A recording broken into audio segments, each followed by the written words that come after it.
और कलियुग तो अंत हो गया।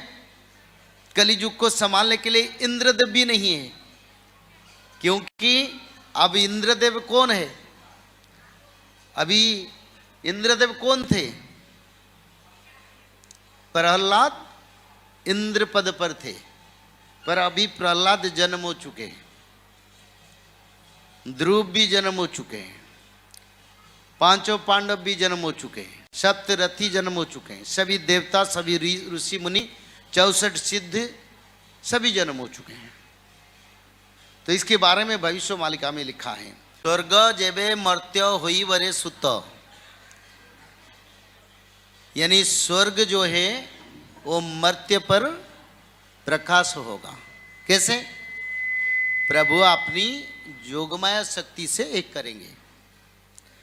इसीलिए मैं बार बार बताता हूं, सालों भर आम की पेड़ में आम फलेगा, फल मूल फलेगा, और फूल पौधे सब पेड़ में जैसे बसंत का ऋतु जैसे होगा। उसका प्रकाश थोड़ा थोड़ा हो रहा है, 1%, 99% बाकी है। और स्वर्ग मर्त्य में प्रकाश होगा, यानी स्वर्ग सुख भक्तों को भगवान देंगे, और ये जो मर्त्य पाताल को जाएगा। और पाताल में अभी कौन शासन कर रहे थे? राजा बलि शासन कर रहे हैं, और बलि को वर प्राप्त है, एक चतुर्युग के बाद फिर वो जाके स्वर्ग पर बैठेंगे। तो इसलिए पातालपुर जो है उस स्वर्ग को जाएगा जहां बलि बैठ के शासन करेंगे, और जो ये मर्त्य स्वर्ग को आएगा, और प्रहलाद का जन्म भी हो गया। तो ऐसे समय पर संसार में परिवर्तन का समय है। प्रभु अपना जोगमाया शक्ति से ये सब करेंगे, किसी को नहीं पता चलेगा।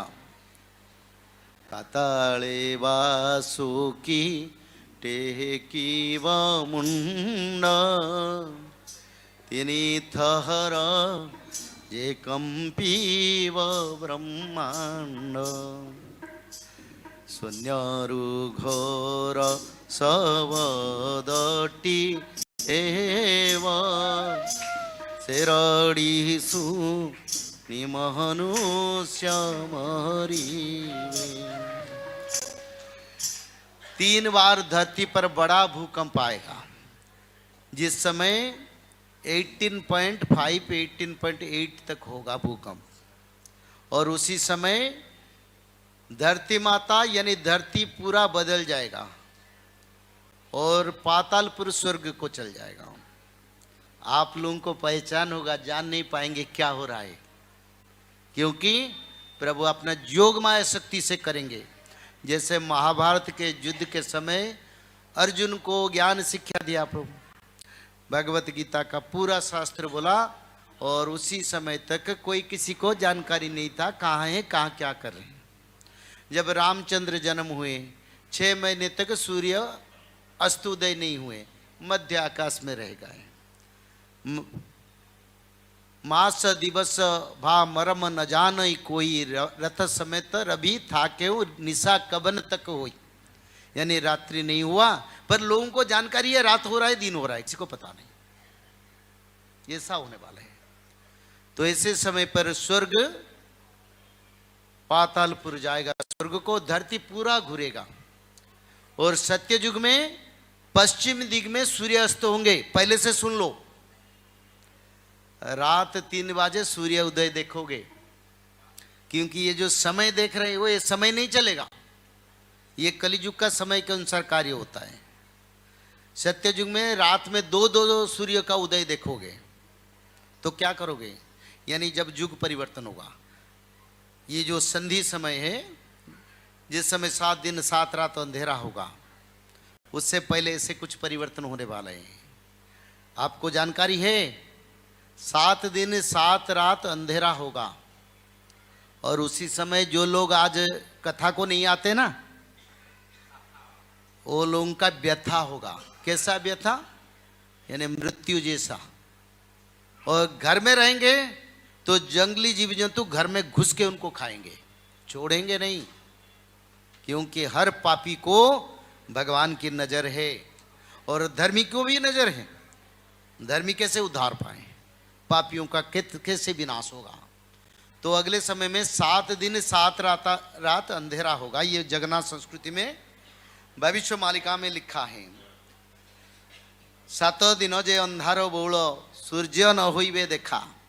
बहुत बड़ा विनाशकारी समय आएगा। कौन बचेंगे? जो लोग त्रिकाल संध्या करेंगे, जो लोग माधव नाम भजन करेंगे, जो लोग भगवत महापुराण श्रीमद् भागवत महापुराण में, भगवत गीता का बात नहीं कर रहा हूं मैं, श्रीमद् भागवत महापुराण का बात कर रहा हूं। लोग जानने लगे हैं, आगे भारत जानेगा, विश्व जानेगा, और भक्त लोग रह जाएंगे, पापियों का विनाश हो जाएगा। तो इसलिए आप लोगों को त्रिकाल संध्या करना पड़ेगा। ब्राह्मी मुहूर्त पर उठ के त्रिकाल संध्या, मध्याह्न संध्या, सायं संध्या, 3 संध्या करना पड़ेगा।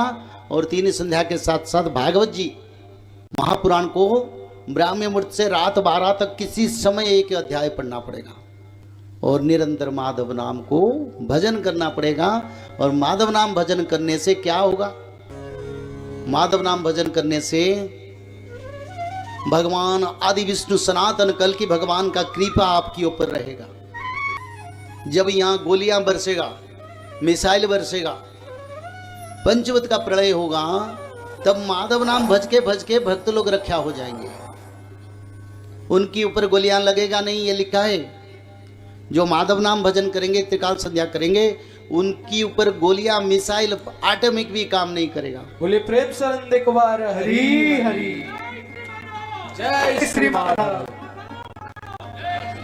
जय श्री माधव। जल प्रलय, महामारी और भूकंप, अग्नि प्रलय, वर्ल्ड वार 3 और महाविनाश, ये तो एक दिन होना ही है। लेकिन इस सब से आप बच कैसे सकते हैं? सबसे पहले नॉनवेज खाना छोड़ दीजिए, अंडा भी नहीं खाना है, और किसी भी तरह का नशा मत करिए, और गलत काम मत कीजिए, और सत्य, प्रेम, दया, क्षमा और शांति का आचरण कीजिए। और 3 चीज कीजिए। उसमें से सबसे पहला है त्रिकाल संध्या यानी त्रिसंध्या। उसको दिन में 3 बार करते हैं। जैसे सुबह में करते हैं ब्रह्म मुहूर्त में, सुबह 4 बजे से लेकर के 6 बजे के बीच में आप कभी भी कर सकते हैं। लेकिन आपको समय नहीं मिला तो समय आप आगे पीछे कर सकते हैं, आधा घंटा 1 घंटा पीछे कर सकते हैं। दोपहर में 11:30 बजे से लेकर के दिन का 1 बजे तक कर सकते हैं। उसके बीच में शाम को 5 बजे से लेकर के 6:30 बजे तक कर सकते हैं। दिन भर में 1 बार नहा के त्रिकाल संध्या जरूर करें। बाकी समय आप हाथ पैर मुंह धोकर भी कर सकते हैं। और 3 बार आप श्री गंगे बोल करके स्टार्ट कर सकते हैं। जो दूसरा उपाय है वो है श्रीमद् भागवत महापुराण पठन। दिन में 1 अध्याय जरूर पढ़ें। दिन भर में 1 अध्याय जरूर पढ़ें। वो भी ना हो सके तो 1 पन्ना तो जरूर पढ़ें। अगर उतना भी समय नहीं है तो 1 श्लोक जरूर पढ़ें। तीसरा उपाय, माधव नाम का जप करें, निरंतर करें, कोई भी काम करते हुए करें, हमेशा माधव नाम का जप करें। त्रिसंध्या का पीडीएफ, श्रीमद् भागवत महापुराण का पीडीएफ और भविष्य मल्लिका का फ्री ई बुक भविष्य मल्लिका पुराण, ये सब आपको डिस्क्रिप्शन बॉक्स में मिल जाएगा। भविष्य मल्लिका के बारे में अधिक जानकारी के लिए आप भविष्य मल्लिका के वेबसाइट पर संपर्क कर सकते हैं, भविष्यमल्लिका.com। और अधिक जानकारी के लिए भी कल्कि अवतार ऑफिशियल चैनल को देख सकते हैं, जहां पर मल्लिका के बारे में खुलकर बातें रखी गई है, जहां पर आप लगभग 1000 जितना वीडियो आपको देखने को मिल जाएगा। और भी आपको अधिक जानकारी जानना है त्रिसंध्या के बारे में और कोई आपको सवाल है तो नीचे दिए गए नंबरों पर आप संपर्क कर सकते हैं।